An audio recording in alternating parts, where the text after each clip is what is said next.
So Idris Elba says that he does not want to be considered a black actor anymore, just an actor. And this is what he had to say. There isn't a soul on this earth that can question whether I consider myself a black man or not. Being an actor is a profession, like being an architect. They are not defined by race. However, if you define your work by your race, that is your prerogative. A lie? Listen, I get what you're trying to say here. If you're a great actor, it shouldn't have a black thing attached to it. But that's just what it is. And you benefited from this for years in the Medea movies where they had a black father taking care of 3 black girls. A white man couldn't walk in and get that role because they were casting a black man, a black actor. That's what you are. If you look at Django, the owner of the plantation, Candyland, it's Leonardo DiCaprio because they can't cast a black man in that role. It's not for that. So you've benefited from this black actor tag in a lot of the movies that you've been in. So don't now, since you made it to prominence, say that you don't want that tag anymore, because you still have a lot of roles that you're going to audition for, which are going to require a black actor. And I'm just going to say that's going to benefit you. Now, I get what you're trying to say, that you shouldn't have to put the black moniker in front of it. But the reality is, we do that because so many black actors get snubbed. So many black anything get snubbed. Do you know how many inventions that have been invented by black folk that have been taken away and then renamed as a white man that invented it? You know, especially in slave times, since we bringing up the movie Django. You know what I'm saying? If you're the owner of a plantation, a white owner of a plantation, and a slave creates something, did he create it or did you create it? Okay, then. You know what I'm saying? That's where we're going with that. I mean, just to update it to the times, look at all the black TikTok influencers that do the dances, right? Dance challenges. And then the white influencers do it and they go to the moon, right? TikTok press the button, they go to the moon. Look at the one black chick, she sung the song, I'm in the mean, the I don't remember the name of the song, but you know what I'm talking about. Then the white dude took it, sung it, and his went to the moon. Not only did his go to the moon and they continued to let his vocals be played, but they cut her vocals off on the original song, right? Wouldn't even let her stuff be played. Took his to the moon. Just saying. And all I'm saying is, Idris, you can feel how you feel, but Brad Pitt and a lot of other white actors benefit from the tag of being a white actor. Do we put that moniker in front of their name? No. Because, of course, white runs the country. So the privilege of white is always there. You don't have to say white pride or, you know what I'm saying, or white actor. You have to say black pride or black actor because there has been so much swept under the rug where we're not allowed to have pride in ourselves. Our history have been erased. So we have to keep bringing up Black History Month and bringing up all of this black history that has been erased. Just the fact that we have these names right now that we have in this country. We don't have the names from the place, Africa, where we came. We have the names of the slave owners in which we, right? And then those names were passed down. All these black names we got that have become black names, but Johnson, Baker, you know what I'm saying? All the Campbell, my last name. I'm just saying, we have encompassed other people's names into our history. We don't know our history.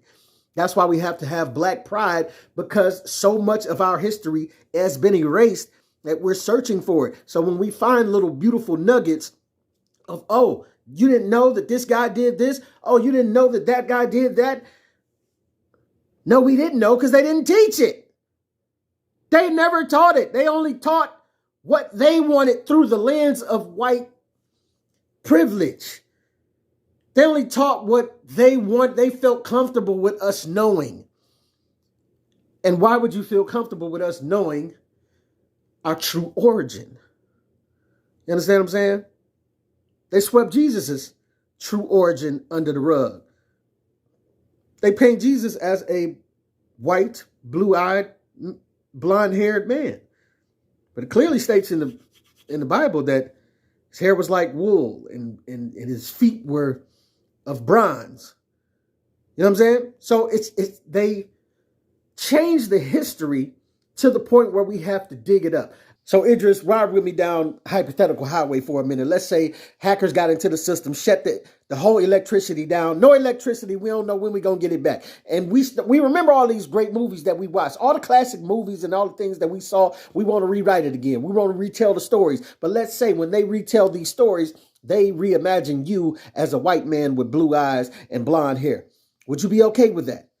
Would you be okay with them taking away your skin color as a black man and taking away your nationality as an Englishman and saying you were a white, blue-eyed, blonde-haired American man and retelling your story and retelling all of your movies as such? I'm just asking. I get that Idris Elba doesn't want to be known with the black actor tag. But my question to you is, did it benefit you as you were coming up all these years? Of course it did, because you played a lot of black movies and you had no problem doing so. Now, my man, if this is the way you want to go with it, do what you want to do. There's so many people that prefer to be called this or prefer to be called that. And that's all well and fine. But like I tell people all the time, you can call yourself a lion. Walk on in the lion's den with them and see what the lions tell you. See what them lions do when you can say you're a lion and do all of this political correct stuff we do. You know what I'm saying? They got kids right now that's putting litter boxes. You got to put a litter box in the school because the child is identifying as a furry or a cat or whatever that's going on, right? And then so my thing is, tell a lion that you're a lion. Walk in there and see how it responds. See how the pack responds. And then let's go from there. The truth is the truth. Your black skin ain't coming off. You are what you are. And whether you want to put that black moniker on it or not, I mean, yeah, I get you want to be known for your greatness of your craft, which, my brother, you are phenomenal at it. You understand what I'm saying? I did a movie, my first movie reaction to your movie, Beast. And I thoroughly enjoyed the movie. Thoroughly enjoyed your acting. Just some of that writing in there was definitely under par, but it was a good movie. And you did your thing in it. But my thing is, in that movie, what was it? A black family. The mother was where? From Africa, right? How could you have got that role without being a black man? You couldn't have been Brad Pitt and got that role unless they changed the whole script. So we understand that you are an actor. We understand that people are architects. We understand that people are this and that. But you cannot take this off. And the fact that people hang on to the fact that you are a black actor is because we appreciate you and we're trying to give credence to you, where when it comes to the awards and the white awards and the Oscars and this, that, and the other, they don't. They don't give the shout out to you. They'll give the nod to the white guy who did a lesser job because it's predominantly white judged. You know what I'm saying? But I can understand from this point of view of certain people maybe not wanting to hang the moniker on being a black owned business or something like that, because some people can. Some people's like, oh, I want to be a black owned business. That's what I want to hang my hat on. And that's how I want to do my business to attract other black people. But some people are like, I just want to be a business and I want to do great business. That way other races will do business with me, not knowing that I'm black, right? Bigger, you thinking big, because the world is a lot of different races. And like, for one thing, I looked up RLJ Lodging Trust. This is what is this? A real estate investment trust with a portfolio consisting of 96 hotels across 23 states and the District of Columbia, founded by Robert L. Johnson and Thomas J. Baltimore Jr. in 2000. This company is worth $4.97 billion. You understand what I'm saying? I can understand that they might not want to, I don't know if they do or they don't hang their hat on that, but they might not want to be like, oh, I'm a black-owned company, because they're so big and so vast and so professional that you don't have to hang your hat on that. But acting, it doesn't seem to be one of those things, Idris. It seems to be like, if you act, people are going to give credence to you for being a black actor because you're great at it. And you aren't going to be able to discard that. And when you do discard that, as you're trying to do here, you probably going to want to pick it back up, as Willie D said later on. Because what happened when you ain't an A-lister no more? And them big roles ain't coming in. They're drying up a little bit. And then now what?